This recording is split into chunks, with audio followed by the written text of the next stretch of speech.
নমস্কার বন্ধুরা, সবাইকে জয়ার কথা চ্যানেলে স্বাগত জানাই। আজকে আমি গুড় দিয়ে কুলের আচার বানাবো।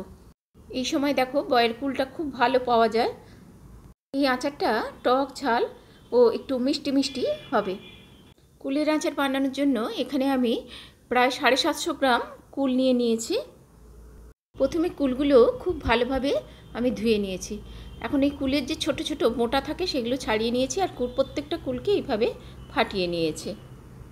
এখন কুলে আমি 1 চামচ নুন দিয়ে দিয়েছি। আর দেখো এই নুনটা কুলের মধ্যে ভালোভাবে মাখিয়ে এটাকে আমি ঘন্টা 2-এর জন্য রোদে দিয়ে দেব। আর রোদ যদি না থাকে তাহলে এমনি এটাকে আমি ঘন্টা 2 একটু শুকিয়ে নেব।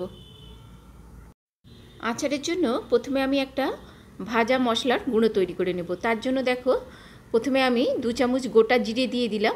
এবারে গোটা 3 শুকনো লঙ্কা আমি এখানে এভাবে ছোট ছোট করে কেটে নিচ্ছি।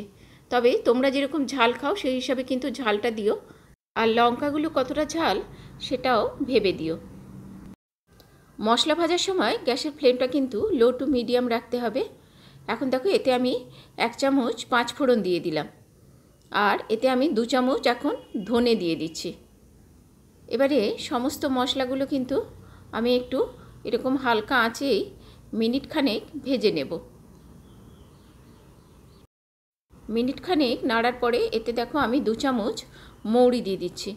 মৌরিটা শেষে দিচ্ছি কারণ মৌরিটা একটু তাড়াতাড়ি হয়ে যায়। এখন আমি আরও মিনিট খানেক এগুলোকে একটু হালকা আঁচেই নাড়াচাড়া করে নেব।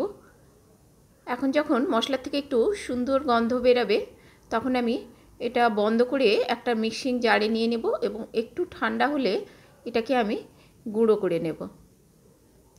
দেখো মশলাটা ঢেলে নিয়েছি, এবারে একটু সামান্য ঠান্ডা হলে এটাকে আমি গুঁড়ো করে নেব। এই মশলা আমার গুঁড়ো হয়ে গেছে। এখন আচারের মেন পর্বে চলে যাব। দেখো আমি কুলগুলো একটু শুকিয়ে নিয়েছি, কুলগুলো একটু শুকিয়ে গেছে। এবারে কড়াইতে আমি প্রায় 4 চামচ মতন সরিষার তেল দিয়ে দিলাম। আচারে কিন্তু সরিষার তেলটাই ব্যবহার করো। এখন তেলটা একটু ভালোভাবে গরম হলে আমি যে কুলগুলো রোদে শুকিয়ে রেখেছিলাম এর মধ্যে দিয়ে দেব। আর কুলগুলো এরকম মিডিয়াম আঁচেই আমি এগুলোকে ভেজে নেব, কেন হাই ফ্লেমে ভাজলে এই নরম কুল তো এগুলো কিন্তু পুড়ে পুড়ে যেতে পারে। মিনিট 2 নাড়াচাড়া করলেই আমার কুলগুলো কিন্তু মোটামুটি ভাজা হয়ে যাবে। এখানে আমি আচারটা গুড় দিয়ে তৈরি করব, প্রথমেই বলেছি। তাই দেখো আমার কুলগুলো যখন ভাজা হয়ে গেছে তখন আমি এই গুড়ের পাউডার দিয়ে দিলাম। এটা হচ্ছে খেজুর গুড়ের পাউডার। এখানে আমি কুল নিয়েছিলাম 750 মতন, আর গুড়ের পাউডারটা আমি এখানে 500 গ্রাম মতন দিলাম। আমি এখানে গুড়ের পাউডার ব্যবহার করেছি, তবে তোমাদের হাতের কাছে যে ধরনেরই গুড় থাকুক না কেন এখানে ব্যবহার করা যাবে।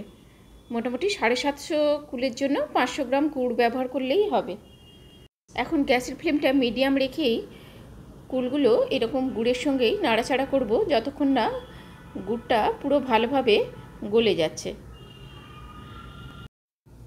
আমার গুড়গুলো দেখো গলে গেছে, আর এখন আমি এটাকে আস্তে আস্তে করে পাক করব। গুড়ের মধ্যে একটা পাক তৈরি করব। এই সময় এই আচারে আমি দেখো আরও 1 চামচ নুন দিয়ে দিলাম। তার মানে রোদে শুকানোর সময় আমি 1 চামচ নুন দিয়েছিলাম, আর এখন আরেক চামচ নুন দিলাম। মোট আমি এখানে 2 চামচ নুনের ব্যবহার করলাম। মিনিট খানেক পরে পরেই কিন্তু এইভাবে কুলের আচারটা একটু নাড়াচাড়া করে নিতে হবে। 15 থেকে 20 মিনিট এইভাবে নাড়াচাড়া করলেই দেখবে পাকটা কিন্তু বেশ ঘন হয়ে এসছে। দেখতেই পাচ্ছ পাকটা কিন্তু অনেকটাই ঘন হয়ে গেছে। এখন আমি যে ভাজা মশলাটা গুঁড়ো করে রেখেছিলাম ওটা এই আচারের মধ্যে দিয়ে দেব। মশলাটা এবারে খুব ভালোভাবে এই আচারে মিশিয়ে নেব, এবং আরও প্রায় মিনিট 5 এইভাবে নাড়াচাড়া করব, যাতে আচারের পাকটা আরও একটু ঘন হয়ে যায়। দেখো এটা কিন্তু আস্তে আস্তে বেশ ঘন হয়ে আসছে।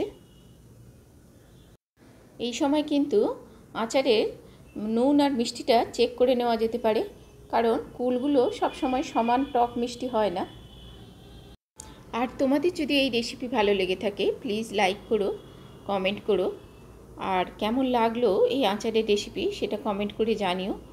আর আমার চ্যানেলের রান্নাগুলো যদি ভালো লেগে থাকে আমার চ্যানেলকে সাবস্ক্রাইব করে দিও। এখন দেখো আমার আচারটা হয়ে গেছে, আমি গ্যাসটা বন্ধ করে দিয়েছি এবং এইভাবে বেশ কয়েকবার আচারটাকে নাড়াচাড়া করে যখন একটু ঠান্ডা হয়ে আসবে তখন আমি এর উপরে একটা এরকম ছিদ্রযুক্ত ঢাকা দিয়ে দিব, যাতে ঠান্ডা হওয়ার সময় ঢাকার মধ্যে জল না জমতে পারে। খুব ভালোভাবে ঠান্ডা হওয়ার পরে দেখো আচারটা কতটা গাঢ় হয়ে গেছে এবং একদম ঠিকঠাক তৈরি হয়েছে। এখন এটা একটা পরিষ্কার কাঁচের শিশির মধ্যে আমি এটাকে স্টোরেজ করে রেখে দেব। এই আচার 1 বছর পর্যন্ত বেশ ভালোভাবে ইউজ করা যায়। আজ এই পর্যন্তই। সবাই ভালো থেকো, সুস্থ থেকো এবং নতুন বন্ধু পুরাতন বন্ধু সবাইকে অনেক অনেক ধন্যবাদ সাথে থাকার জন্য।